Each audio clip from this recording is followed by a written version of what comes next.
New York, where the American stage begins, NBC presents Best Plays, transcribed with John Chapman.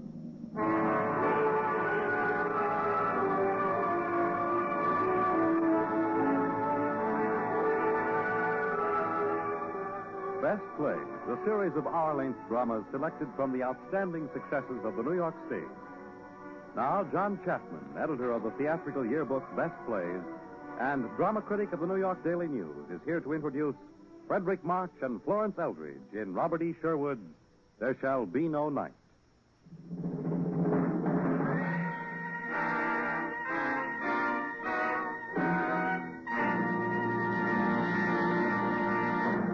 Mr. Chapman. Soon after Russia invaded Finland, Robert E. Sherwood heard a broadcast from Helsinki, a broadcast for help from America. This broadcast aroused Sherwood to anger, to pity, and to a desire to do something. What he did was to write at white heat his Pulitzer Prize-winning There Shall Be No Night. When Alfred Lunt saw the script, he too was aroused, because he had been brought up by a Finnish stepfather. And so it was that one of our great Mr. and Mrs. acting teams, Lunt and Fontanne, began playing There Shall Be No Night in the spring of 1940. This play has lost none of its excitement or pity or anger with the passing years.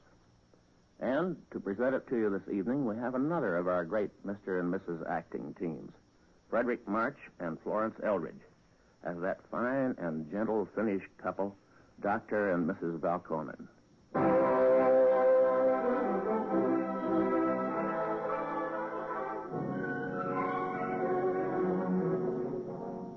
Ready, Doctor? Yes, Mr. Corwin.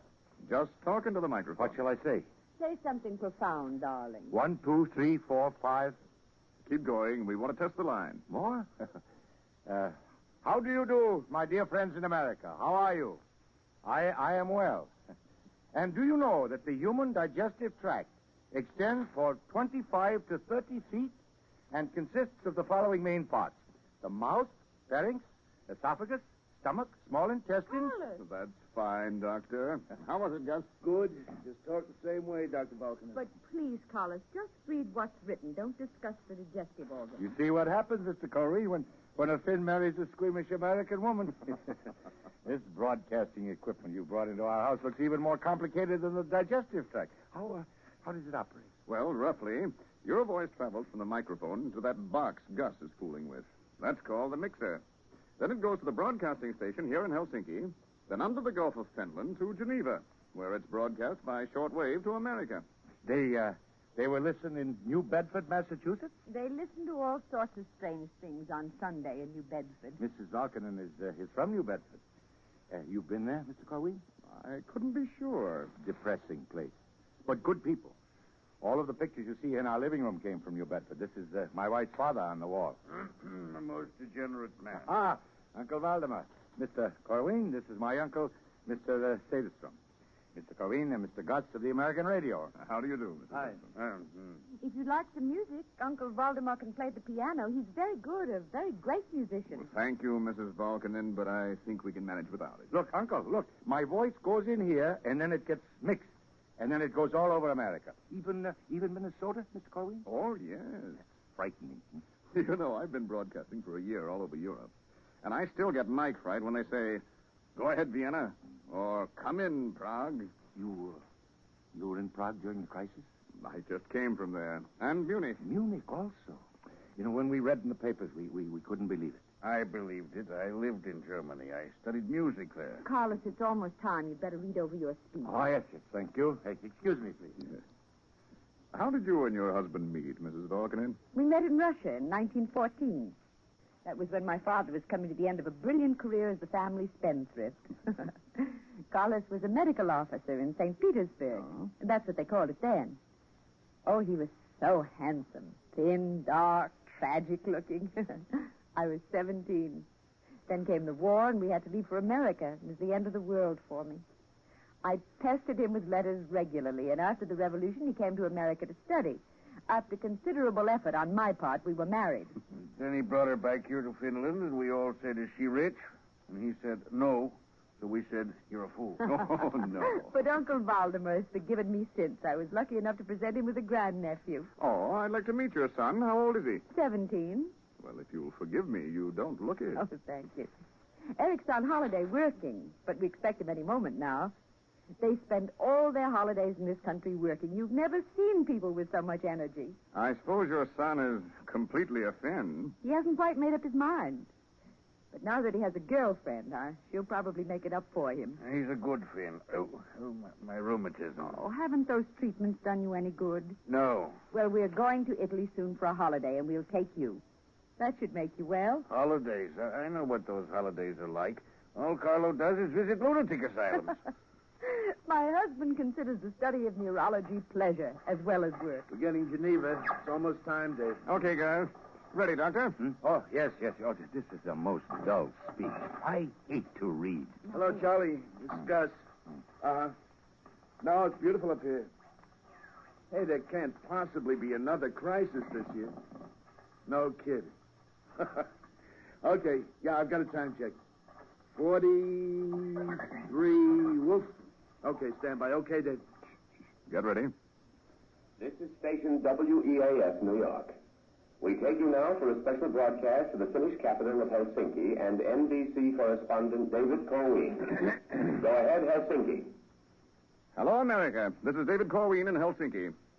We're bringing you the first in a series of broadcasts from Finland, Sweden, and Norway, those little countries far in the north of Europe which are at peace and intend to remain at peace. Finland is a country with a population about equal to that of Brooklyn. Like many other small nations, it achieved its freedom 20 years ago, but unlike some others, it has consolidated that freedom. It has made democracy work. I am now speaking from the home of Dr. Carlo Volkanen, the eminent neurologist who has received high honors from many nations and who has just been awarded the Nobel Prize for Medicine for his contribution to the understanding of mental disease. And many of you have read his book, The Defense of Man, and he is known to many others as he has lived much in America. And Mrs. Volkanen is a native of New Bedford, Massachusetts. I give you Dr. Volkanen. I never heard so much introduction. Dr. Volkanen? To tell the truth, I think the Nobel Prize was premature since I did not yet finish the work. But still, I'm glad to have the prize because the money will enable us to go on a holiday. Now I will read. Dr. Carrel has said, for the first time in history, a crumbling civilization is capable of discerning the causes of its decay. For the first time, it has the gigantic strength of science. And he asks, will we use this power? This question is more important than the possible results of the Munich crisis. It is no doubt known to you that insanity is increasing at an alarming rate. Indeed, the day is in sight when the few remaining sane people will be put into confinement and the lunatics will be at large. Does this seem an exaggeration? Then look about you. You see the spectacle of a brilliant nation where the spiritual resistance of its people has been so lowered that they are willing to discard all moral sense, all principles of justice and civilization. It is all very well to say free men will triumph over slaves. But how long can free men possess the spiritual strength that enables them to be free? That is a problem science has not solved. True, in the fight against disease, we've been remarkably successful. Tuberculosis, typhoid, the number of fatalities is being steadily reduced. But then look at the degenerative diseases, insanity, the degeneration of the mind, and cancer, the degeneration of the tissues. These are the diseases which are going up in almost the same proportion as the others are going down. Degeneration. That is the most terrifying word in our vocabulary. Doctors are beginning to ask, is there not a suspicious connection between our victories and our defeats? Are we perhaps saving our children from measles and mumps that they may grow up to be neurotics and end their days in a madhouse? We have counted too heavily on pills and serums, just as we have counted too heavily upon concrete fortifications and navies to protect our frontiers. What good are these if man lacks the power of resistance within himself? I'm not pleading for a return to measles and mumps. I'm only saying that all of us have been trying too hard to find the easy way out. There is no coming to consciousness without pain, says Dr. Jung. You've heard it said that the days of exploration are over, but I promise you that the greatest of all adventures is still before us. The exploration of man himself, his mind, his spirit. Know thyself, said the oracle. Can we learn before it is too late? Before the process of man's degeneration has been completed, and he is again a witless ape, groping his way back into the jungle? Oh, but why should I go on reading and spoiling your Sunday? I want to send greetings to New Bedford, Massachusetts. And to them and to all my friends in America, I say thank you and God bless you and goodbye. Thank you, Dr. Carlo Volkanen. This is David Corwin in Helsinki, returning you now to NBC in New York. Okay, everybody. Woo! Hey, That's all, was it? never will I speak into one of those evil things again. Darling, you were wonderful, wasn't he, Uncle Valdemar? If they'll listen to that, they'll listen to anything. Oh, no. Very good, Doctor. You really think so? Came through fine. I liked it myself. I'm going to get your book. Why, thank you. I'll pack up, Dave. Right, Gus. Hey, what a charming man, that Mr. Gus. You know, the other day in Munich, when I got word to come up here, I tried to buy your book. Huh? The bookseller assured me solemnly that there could be no such book. If my books weren't forbidden in Germany, Mr. Corwin, I'd be ashamed of myself. Anybody home? Eric, Miranda, Eric's home. And Patsy, hello, my dear. Hello, Doctor. Look, I brought this from Viipuri. Viipuri in the Rinkelia. I'll have it in my coffee. Mr. Corwin, this is our son, Erik. And Katri Alquist. How do you do? You missed it. I was wonderful on the radio. I tried to get back, Papa, but we had work to finish. You see, Mr. Corwin, I'm an object of contempt to my 17-year-old. While I talk, he's a man of action. He's been working on the Mannerheim line. Oh, I seem to have heard of it. It's on the isthmus, on the Russian frontier. Our own little Maginot. You don't say. I tell him it's silly, but he won't listen. These little concrete pillboxes and tank Well, caps. what's the difference as long as they enjoy doing the work? Oh, I suppose it's good exercise. Hundreds of students do it. Katri here also goes and works. They have a lot of fun, maybe a little romance in the evenings, Katri? In the evening, we have discussions, mostly. Well, right now we'll have a drink. I made some Parker House punch just to celebrate Papa's broadcast. The Parker House bar was the first place my father headed for after they read the family will. I may not be able to do much else, but I can make the best rum punch in Europe. If you're here on New Year's Day, you must join us, Mr. Corwin. And Mr. Gus, too. Oh, I'm sure we won't forget. How about a toast? Oh, let me. To the late Alfred Nobel. The dynamite king. I don't care where the money came from, Eric. $40,000 to Alfred Nobel. What are you studying in school, Eric? Economics and sociology. Yeah, and skiing. He can't make up his mind whether he wants to be another Karl Marx or an Olympic champion. Oh. Have you been much in the Soviet Union? Oh, yes. We lived there when Father was working with Pavlov. And you really believe they might invade Finland? We have to be prepared. I admit the Nazis have been highly successful in terrifying people of the Bolshevik menace, but all the times I've been in Moscow, I've never seen anything but a passionate desire to be let alone in peace. Oh, Uncle Valdemar, must you play now we're talking? I'll play softly. See, I know the Russians, too, Mr. Corwin. They love to plot, but they don't love to fight. They're like the Italians. They're too charming. They don't know how to hate. Oh, I'll answer it. What's that you're playing, Mr. Sedistrom? Sibelius? Look who's come to visit Carlo. Well, Dr. Simpson. How do you do, everyone? Oh, don't let me interrupt you. This is Mr. Corwin of the American radio. Oh, I've heard a good deal of you. Dr. Simpson is the German consul general in Helsinki. He knows about everybody. My hobby. Only this minute I talked to Berlin on the phone here, Doctor. They said your broadcast came through excellently and was highly entertaining. It was broadcast in Germany, Mr. Simpson? Unfortunately not. But it was heard on the government shortwave monitor. I seem to remember I said some things that were not for your government to hear. We are accustomed to hear the worst about ourselves here, Doctor. We always hear Mr. Corwin here. Well, you mustn't be frightened by Dr. Simpson. He was an anthropologist before he became a diplomat. He's most broad-minded. Coffee, Dr. Simpson? Oh, thank you, Eric. Is the work getting on well at the Mannerheim? It seems to be. I see only a small part of it. The Finnish defenses are magnificent. No one will challenge them. The Czechs had fine defenses, too. But the Finns are more intelligent. They have no allies to betray them. How do you feel about that, Mr. Corwin? I'm afraid I have no feelings, Doctor. I've been de-educated. I've covered Manchukuo, Ethiopia, Spain, China, Austria, Czechoslovakia. All I can say now is that when Dr. Valkyrin says the human race is in danger of going insane, he is not so much a prophet of future doom as a reporter of current fact. Well, I seem to be sounding off the Parker House punch, no doubt. Have some more. Well, I'm afraid I have to be pushing off. Gus? All ready, Dave. Now, do come back for New Year's. I'll try. Good. Goodbye, Miss Alquist. Goodbye. Erik. Oh, come back soon. Doctor. I'll see you two gentlemen to the door. Excuse me, please. What a nice man. Do you like him, Erik? Well, I would like to travel all over like that. I wouldn't like it. It makes you bitter. No. A journalist like Mr. Corwin has an opportunity to see the truth. Of course, maybe the ultimate truth is the ultimate futility. Oh, dear. You know, Erik, you really should have a beard, even at 17. Play something gay, Uncle Valdemar.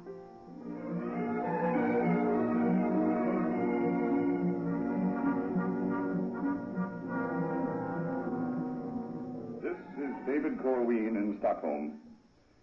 The November skies are gray over little Finland this week.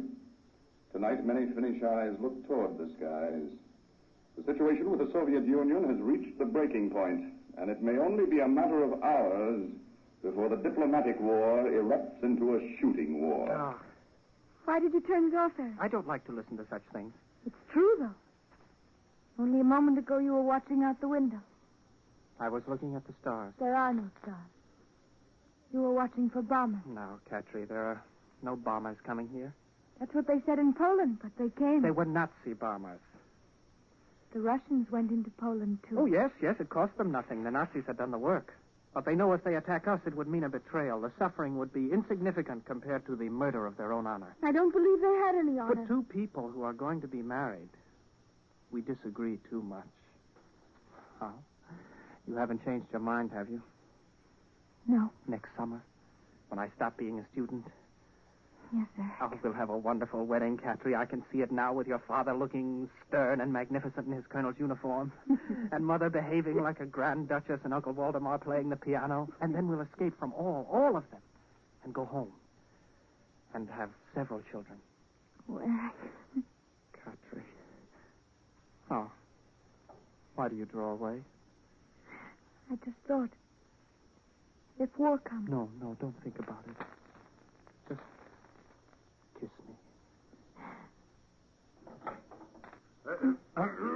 Oh, Uncle Waldemar, I didn't hear you come in.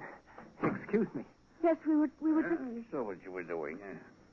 Did you hear the news just now? We turned it off. Our government has received a message from the United States government from Washington. They also sent the same message to Moscow, offering to help settle the Finnish-Soviet dispute. Do you suppose the Russians will listen? Of course they'll listen. Erik says they won't attack. What do you say, Uncle Valdemar? I say they will. My father doesn't agree with you. And what does he know? As much as anyone could. He understands the Russians. He was a friend of Pavlov and Gorky and even Lenin himself. All the gentlemen you mention are dead. And the revolution, that's dead, too. It's embalmed and exposed in a glass coffin in front of the Kremlin. It's respected, but dead. Well, what's this? Oh, just a discussion, Mother. Where's Papa? At the laboratory still. He had about 30 dogs barking and howling around him when I left. What were you discussing? No. Whether the Russians will attack. Mr. Walsh at the American Embassy told me they're ordering all Americans home. He was very guarded in his words, but he seems to think things are rather serious. If they attack, then we'll fight. With what? With whatever we have. And how long do you think that would last? A few days, a few weeks, who knows? And you, Erik, would you fight? Yes, Mother. I would fight. Spoken like a true Boy Scout. Don't be silly, Erik. He is not being silly. If he fights, he'll be dead. Don't listen to her, Erik. Why shouldn't he listen? I'm his mother. You're an American. You don't understand. I understand that Erik is my son. It's his life. What good is his life if it has to be spent in slavery? How could an American understand? No, Katri, of course. Mother can understand. Americans fought for the same thing. For the same reason. Yes, but it's as your father says. When life becomes too easy for people, something changes their character. Something is lost. Americans are too lucky. Mrs. Valkonen, in your blood is the water of those oceans that have made you safe. Don't try to persuade Erik that life here should be as easy as it is in America. He's a Finn. The time has come when he must behave like one, please. Oh, Katri. Dearest. Katri. Erik calls you dearest. Are you in love with each other? Yes, Mother. We're going to be married. Oh, I'm glad, very glad. I started to speak to you as children just now, and I find you're grown up. Miranda, you know that litter of puppies? Out of 31, 7 are definitely... What's the matter? Carlo. What is it? Tell me. Carlo, Erik and Katri are going to be married. No. Yes, Father. Well, now, you see, ever since he was a baby, I've been training him to be a gentleman of taste and discrimination. I congratulate you. It's almost unbelievable. We must have some schnapps and a big supper to celebrate. Well, I'm afraid it will have to wait, Carlo. We're all going to church first. To church? At night? Are you mad? There's going to be a great service. The president and everybody will be there. What for? To pray that we'll be able to defend ourselves. Defend ourselves? Against what? I won't hear any more of this talk. You must hear it, Carlo. Erik is ready to fight. I can fight as well as anyone. Is that what people go to church to pray for? Ability to imitate our enemies in a display of force? Is that intelligent thinking? Father, this is no time for intelligent thinking. When your enemies use force, you can't throw books at them. No time for intelligent thinking. So this is the climax of the century of scientific miracles. This is what they worked for. Pasteur, Koch, Ehrlich, Lister. They saved our lives so we might build Mannerheim lines in which to die. Now, if you don't want to go to church, we'll go along. Oh, what's the use? I may as well come along. Come, I'll help you dress. Very well. But I reserve the right to say my own prayers. Poor Father. What a terrible thing for him. He has so much faith to lose while we have only our lives. Erik. I do love you, Erik. I'm sorry if I said things... What you said was true. Father and Mother don't really live here in this country in this time. They live in the future as they imagine it. They're wonderful people, both of them, wonderful and unreal. But you are real, Katri. You know what we have to face. Erik, hold me. I'm so frightened. What's that sound? Bombers. It can't be. Erik, it is. It's a raid. Listen. Good God! Those are Russian planes! What is it? What's happened? It's an attack, Father. Those are bombs. God have pity. For that which we have greatly feared has come upon us.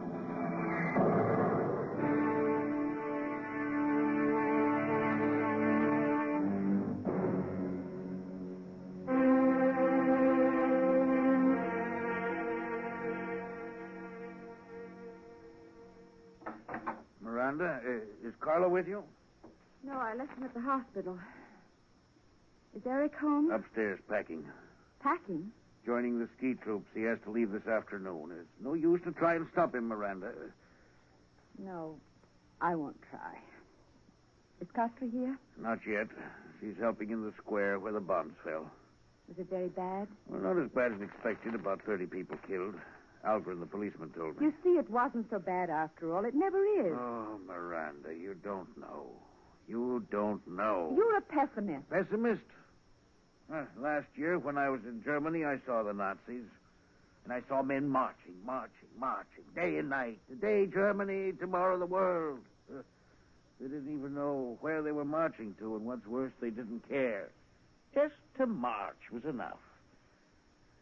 I remember I was with one of my friends, an old musician, looking from the window of his house. Across the street, a truckload of young Nazis were wrecking the home of a Jewish dentist. I remember he whispered to me.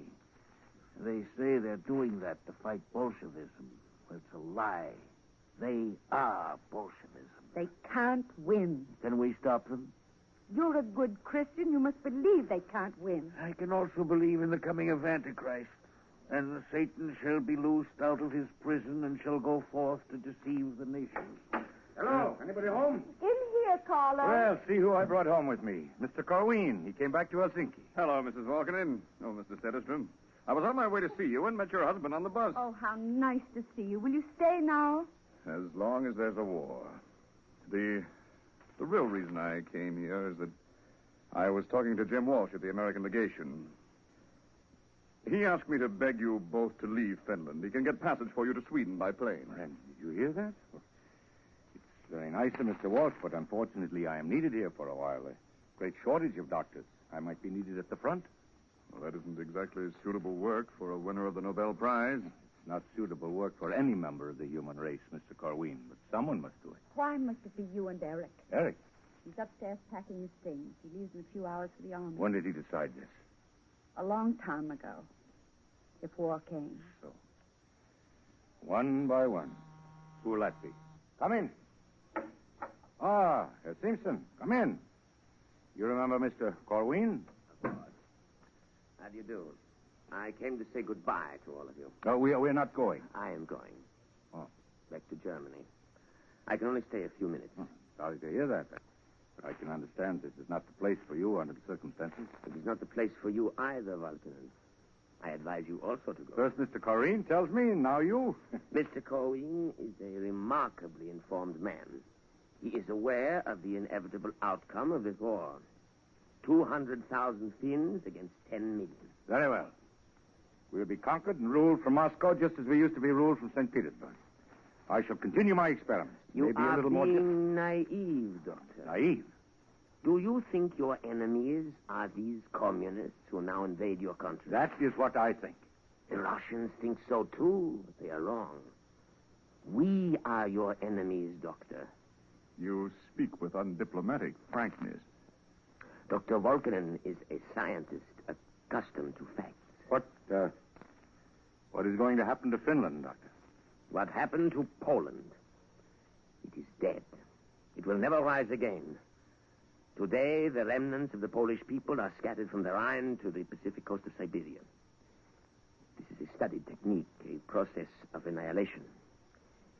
It was not invented in Moscow. You will find the blueprints of it not in Das Kapital, but in Mein Kampf. You are a scientist. Do you approve of this technique? Naturally, I regret the necessity, but I admit the necessity. It is necessary in constructing our great state that inferior races be considered as slaves. As a scientist, how can you establish proof that these races are inferior? You know it's a lie. Of course it is a lie biologically. But we prove it by the simple expedient of asserting our superiority. If you resist, you will die. Where can one go to escape?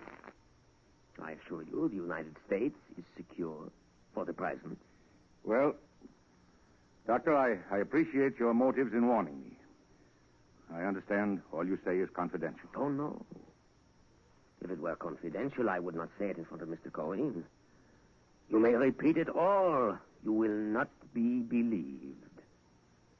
The proof of our superiority is that our objectives are so vast that pygmy-minded enemies simply have not the capacity to believe them.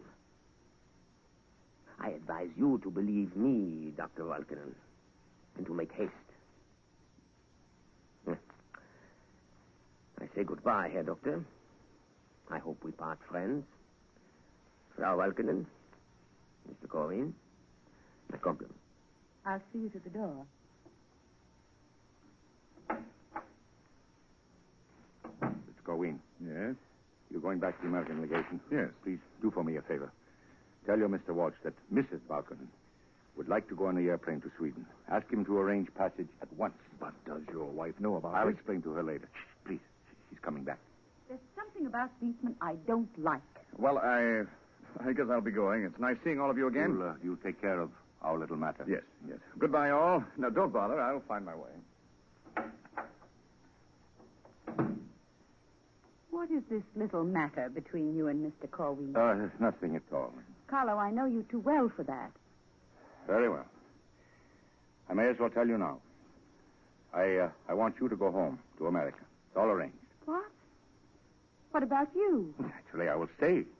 Afterward, I'll come to America for you. Suppose you're killed. I am a doctor. A bombing plane can't tell an ordinary person from a Nobel Prize winner. Don't argue, Miranda. You must go. Why? Why, Carlo? Why? Because this is a war for Finnish people. Every one of us knows what he must do. You, what? Why? What are you trained to do but wear lovely clothes and be a charming hostess? This is not your country. It's not your war. Now go. This is the country of my husband and my son. Erik will understand. He has American blood. So his American blood will tell him it's perfectly all right for me to run away. I didn't know you thought so little of me, Carlo. Miranda, please don't put words in my mouth. Then say what you mean, Carlo. Say it. Very well. I cannot drive you to safety with lies. You know me too well. The truth is, we've been living in a dream. And now I wake up and I'm frightened. I shouldn't even talk to you like this. You should never be afraid to say anything to me, darling. Suddenly realize what and where I am. I'm a man working in the apparent security of a laboratory. I'm trying to defeat insanity, degeneration of the human race. And then a band of pyromaniacs sets fire to the building in which I work. What can I do? Until the fire is put out, I cannot continue to work. There can be no peace of mind, no freedom from fear. Nobody is immune, not even a scientist in his laboratory. Darling, I can stand this ordeal if I know you are safe, that you are beyond their reach. I love you, and that's the only thing left in my world which is real. I love you. If you love me, Carlo, then this is where I want to be, with you. Mother, Papa, excuse me for interrupting. I have to leave now. We're due at the station at 5, and I want to see Catry before I go. Of course. To think I should see my son in a uniform. You're going to the north? I'm joining a ski detachment. I take it you know what you're doing, what chance you have against what you face? Yes, Father. I think I know about that. Very well, Erik. There's nothing for us to do then but say goodbye. You're not angry at me for enlisting without telling me? No. I'm not angry. And good luck, son. Goodbye, Mother. Goodbye, Erik. Goodbye, my son. Before I go, I want you both to know that I'm sorry. I know this is worse for you than for me or Catry. If it's any consolation to you, I hope you'll remember you have a son who at least obeys the fourth commandment. I honor my father and my mother.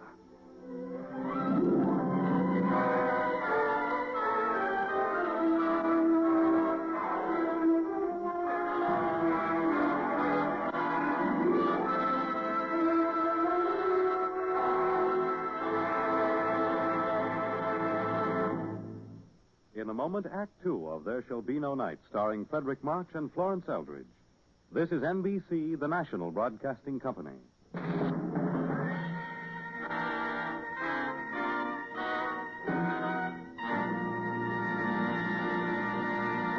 Now, Act Two of the Best Plays production of There Shall Be No Night by Robert E. Sherwood, starring Frederick March and Florence Eldridge. Here again is John Chapman. The play we're enjoying now won the Pulitzer Prize in 1941. Well, we're happy to announce that Best Plays has won a modest award of its own when the publication Radio and TV Life selected this program as the best dramatic radio show of the year. We appreciate it very much. Now, let's return to New Year's Day, 1940, and the Helsinki home of Dr. Valkonen.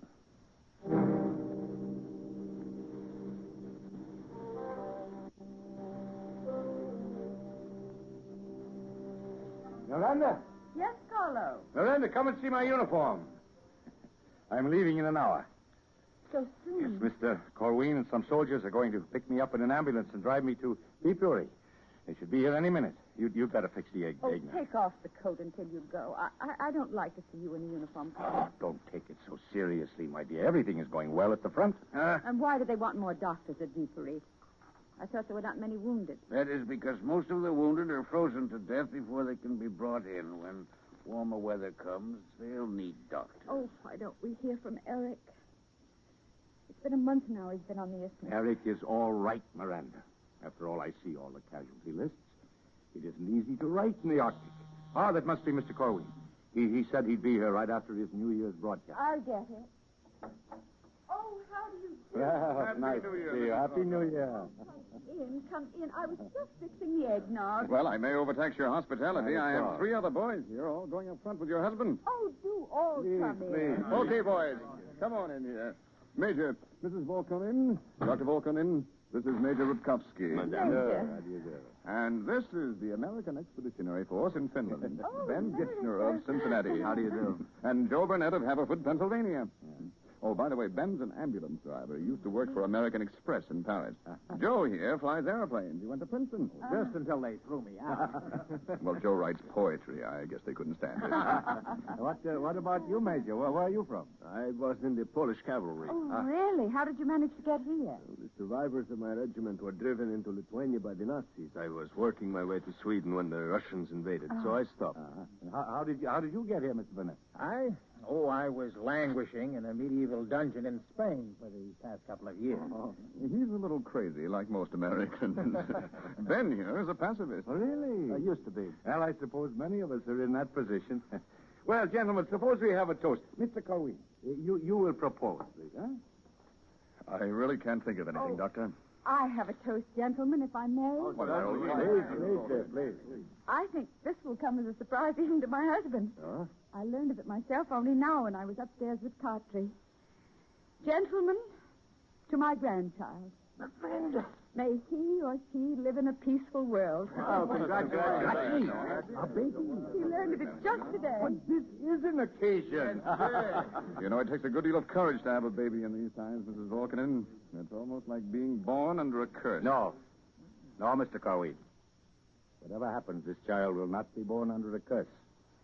It will be born to the greatest opportunity that any child has ever known. You remember that, Miranda, and be brave. Well, mustn't keep the army waiting, gentlemen. Goodbye, Uncle Valdemar. Goodbye, darling. Before we leave, Doctor, I'd like to propose one more toast. Long life to the Republic of Finland. Yeah.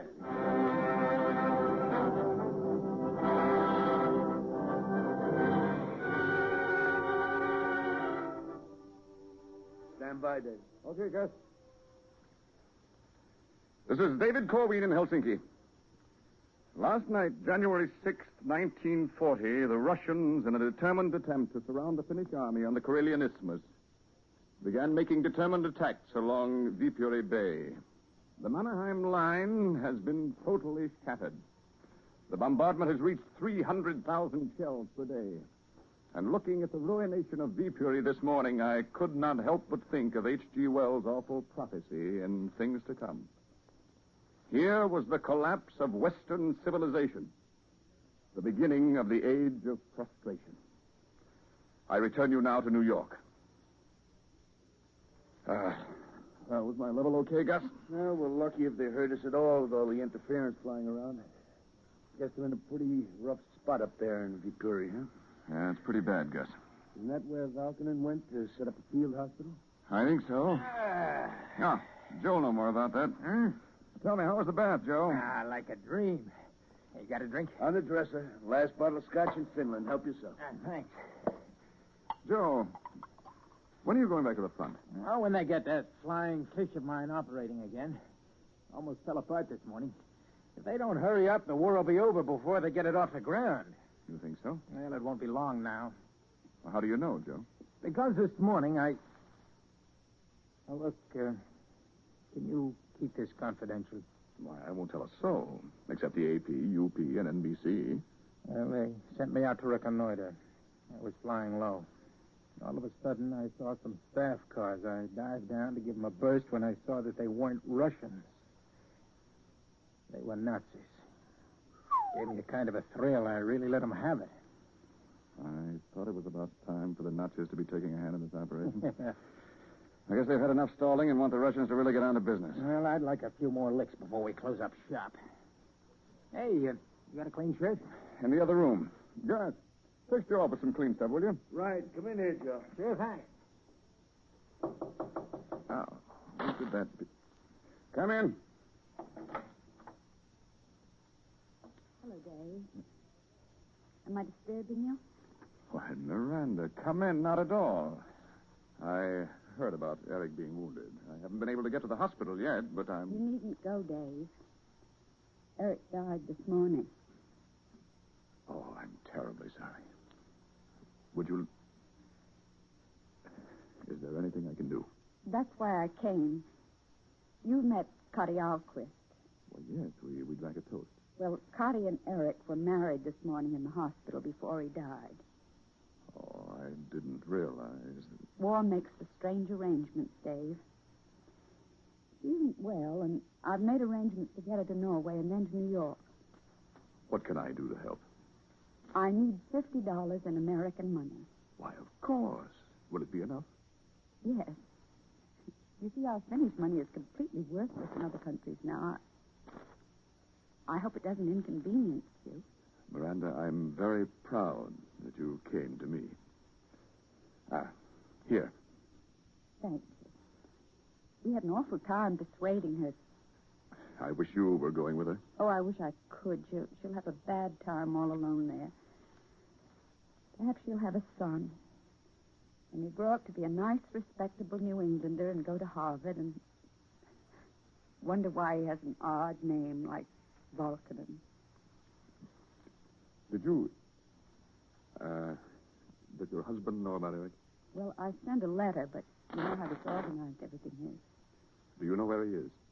He was on Beefrey when I last heard. He wrote that things were going badly, and he was trying to organize a field hospital. The other one was bombed out. They're getting closer all the time, aren't they? I'm afraid so. It won't be long now before they reach us. That's why I'm so desperate to get Cartry out of the country. It means one little link with the future. It gives us an illusion of survival. Perhaps it isn't just an illusion. Perhaps not. Well, goodbye, Dave. Goodbye, Miranda.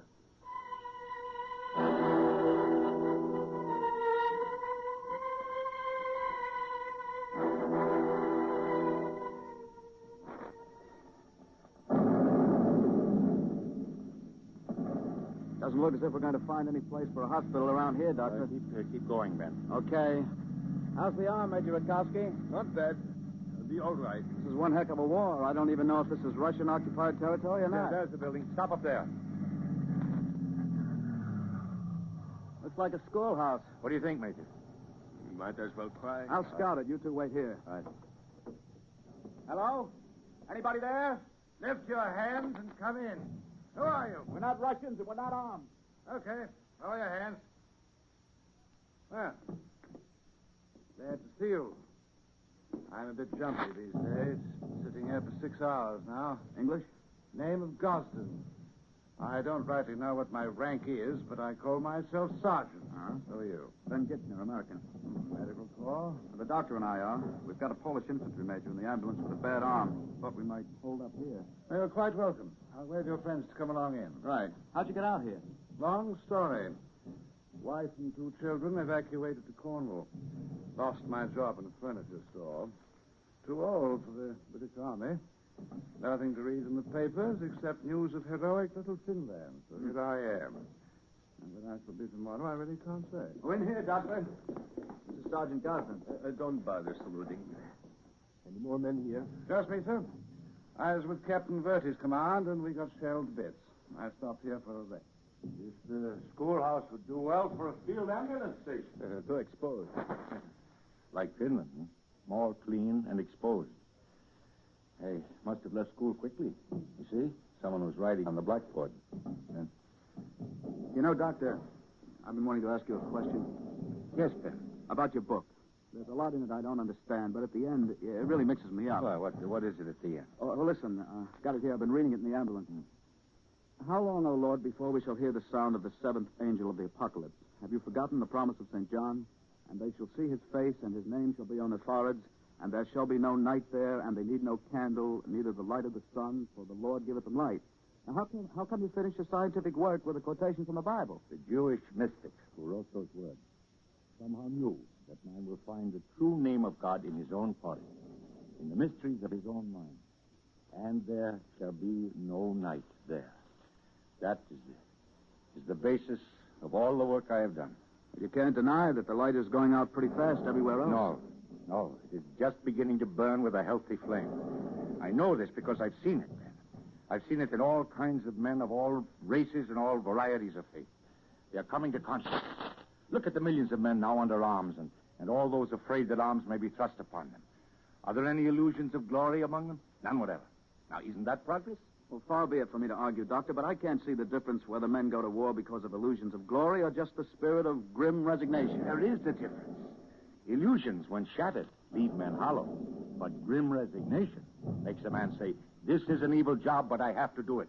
And when men say that, they are beginning to ask, but why do I have to do it? Why must this evil go on forever? Forgive me, gentlemen. I think I am lecturing at the Medical Institute. But the Russians are only a short distance away. This may be my last lecture, so permit me to finish. What you hear now, this terrible sound that fills the earth, it is the death rattle. The end of the primordial beast and the ultimate triumph of evolution. When men shall become genuinely human instead of part bogus angel, part brute. What's that? Motorcycle. No. Holy smokes, Doctor, it's Joe Burnett. Hey, Joe, in here! Hello, Ben. Well, Joe. Doctor. Hi. Major. Where did you drop from? Drop is right. I was shot down about an hour ago. Managed to snag this motorcycle and saw your ambulance outside. Since it's the only Buick in Finland, I figured you were in here. How do things look? Bad. They were bringing up everything. How's Helsinki? Well, I was there yesterday. Dr. Volkanen, I don't know how to say it, but I want you to know that you have my sympathy. Sympathy? But why? You don't know about your son? No.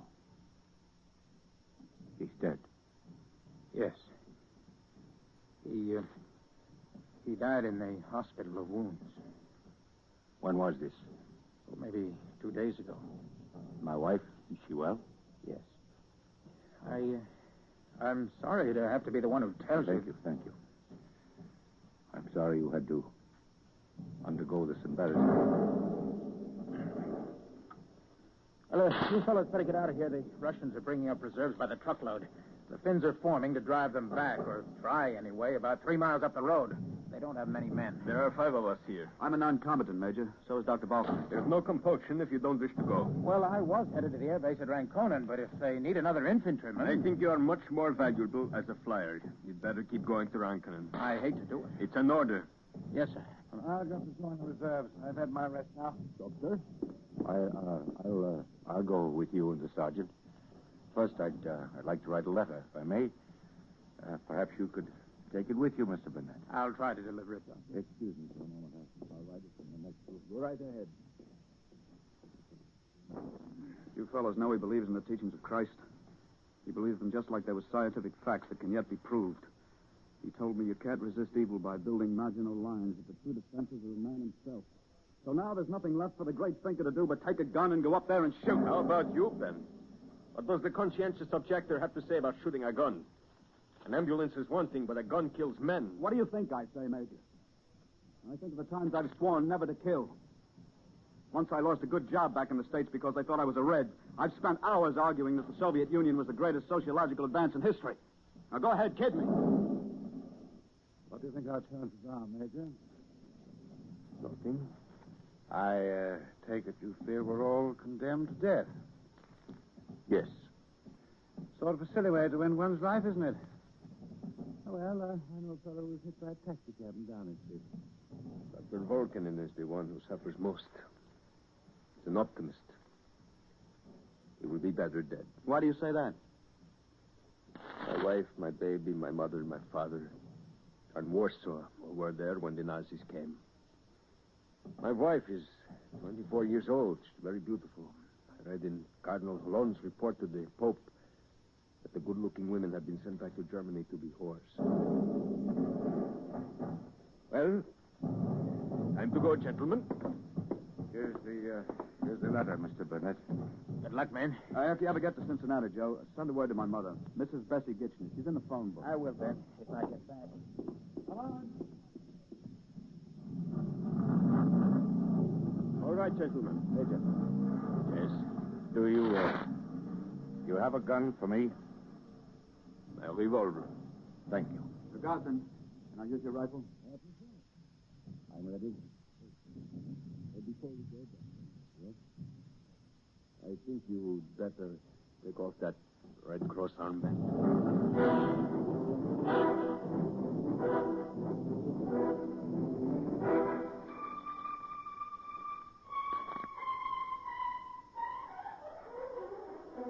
So this is the way Volkanen ends his career. A Nobel Prize winner. Listen, Dave, can't you get his wife and the old man out of Helsinki? It wouldn't matter if I could, Joe. They refuse to leave. They're going to wait here for whatever comes. The Russians, the Nazis, or both.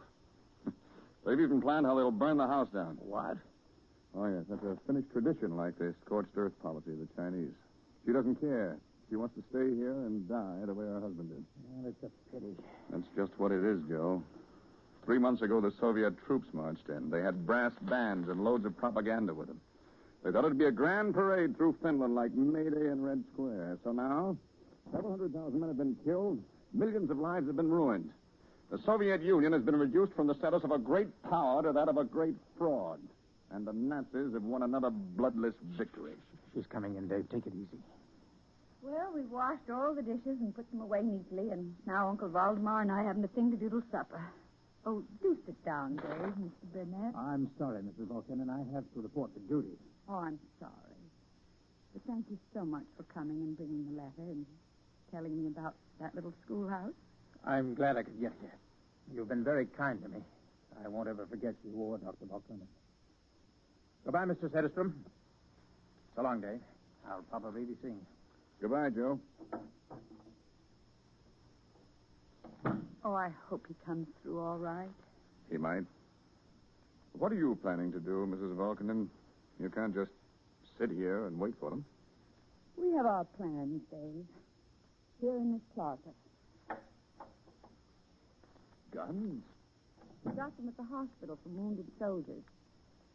Uncle Valdemar and I have been practicing. Oh, not shooting, of course, but just learning how to work the mechanism. And we see them coming up the path from the shore, we'll light the fire. It's all ready down in the cellar. And then we'll go into the garden behind the stone wall. The guns and ammunition. You see, you put in a clip like this, and then you shove the bolt. And after each shot, you twist it and pull it back to throw out the empty shell. What do you think of that, Dave? My revolutionary ancestors would be quite proud of me. I guess you really mean it. We do. Well, I wish you luck. I have to leave pretty soon. Oh, before you go, Dave, I'd like a favor. Okay. Will you take this package and this letter? The package contains Charlie's signed pictures of Freud and Pavlov and Carell and the Mayos. And then there's the Nobel Gold Medal. I'd like you to give them to Kotri to keep for her child. Her Boston address is on it. Carlo wrote this letter soon after he heard of Erik's death. He wanted to comfort me in his own curious way. Would you like to hear it? Please. He says, in this time of our own grief, it is not easy to summon up the philosophy which has been formed from long study of the sufferings of others. But I must do it, and you must help me. You see, Carlo wanted to make me feel that I'm stronger and wiser. Go on, Miranda. I have often read the words which Pericles spoke over the bodies of the dead in the dark hour when the light of the Athenian democracy was being extinguished by the Spartans. He told the mourning people that he couldn't give them any of the old words which tell how fair and noble it is to die in battle. Those empty words were old even then, 24 centuries ago. But he urged them to find revival in the memory of the commonwealth that they together had achieved. And he promised them that the story of their commonwealth would never die. but would go on far away, woven into the fabric of other men's lives. I believe that these words can now be said of our own dead and our own commonwealth. I have always believed in the mystic peace of the resurrection. The great leaders of the mind and spirit, Socrates, Christ, Lincoln, were all done to death that the full measure of their contribution to human experience might never be lost. Now, the death of our son is only a fragment in the death of our country. But Erik and the others who gave their lives are also giving mankind a symbol. A little symbol, to be sure, but a clear one, of man's unconquerable aspiration to dignity and freedom and purity in the sight of God. When I made that radio speech, do you remember, Dave? Yes, indeed. I quoted from St. Paul. I repeat those words to you now, darling. We glory in tribulation, knowing that tribulation worketh patience, and patience experience, and experience hope. There are men here from all different countries, fine men. Those Americans who were at our house on New Year's Day, and that nice Polish officer, Major Rakowski. They're all here. They're waiting for me now. So I'm close with all my love. Here it is, Dave. Take good care of it. I shall, Mrs. Vulcan. But it may be a long time before I can deliver it. It'll be a long time before my grandchild learns to read. I have to be going now. Goodbye, Mr. Setterstrom. You'll Goodbye, write to Mr. us Corwin. from Stockholm. I promise. We'll miss you very much, Dave. You've really become part of our life here in Helsinki. Thank you. Goodbye.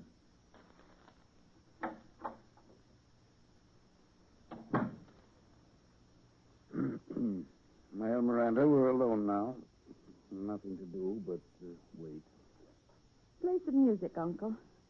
I'll fix a pot of coffee. You're sure you want to do it this way? Yes, Uncle. I'm sure. Very well.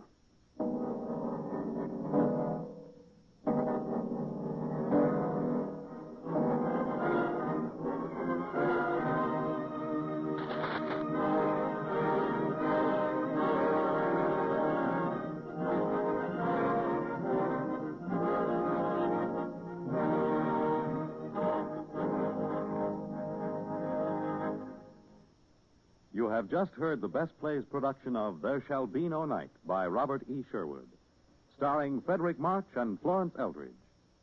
And here again is your host, drama critic John Chapman. Those were tragic days and brave days. They are not forgotten. And this evening, Mr. March, Miss Eldridge, and their acting company have made them vivid once again. Now, our thanks to all. As for next week, we are going back to a different time and a different mood. Our play will be one of the greatest romantic dramas, Camille. Our Camille will be Eva Le Gallienne, noted for her portrayal of this character. And with her will be Richard Waring. This is Chapman saying goodbye until then.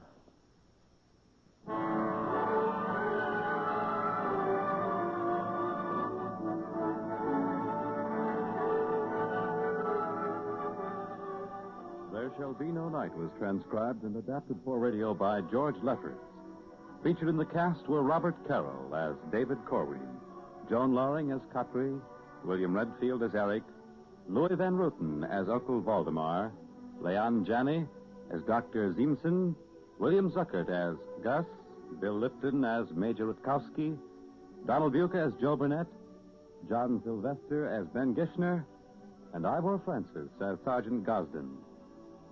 Best Plays is an NBC production supervised by William Welch and directed by Edward King. Your announcer is Fred Collins.